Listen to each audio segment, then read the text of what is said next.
In today's video, I'm going to teach you how to add links in Miro. We'll start right from the Miro dashboard and end with a clean clickable link on your board. First, open your browser and go to Miro.com. If you're not already there, sign in to reach your dashboard. From here, we'll create a fresh space to work in. Choose Create New, then pick Board to open a blank canvas. Any template works, but a blank board keeps things simple for this demo. To place linkable text, select the text tool on the left toolbar.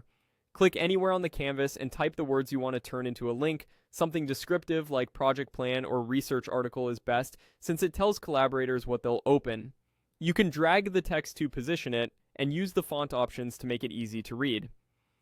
Next, highlight the portion of text that should become clickable. As soon as your text is selected, a small formatting toolbar appears. Look for the Insert Link option.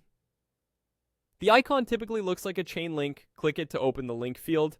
Now paste the URL you want to use. This can be a web page, a shared document link, a video, or any resource your team needs. Make sure the link includes the full address, starting with HTTP or HTTPS, so Miro recognizes it properly.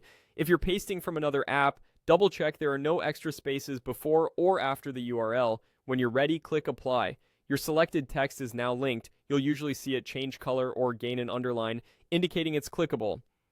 If the formatting toolbar disappears, don't worry. Just select the text again and you'll see the link indicator.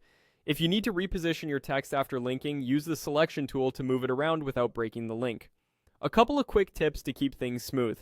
Choose concise, meaningful link text so teammates know what to expect. If your URL is very long, consider using a shortened or cleaned up version to keep the board tidy. And if the link doesn't seem to work right away, reselect the text, open the link option, and confirm the address is complete. That's it. You went from opening Miro, creating a board, entering text, highlighting it, inserting your URL, and applying the change. All you need to add links in Miro with confidence.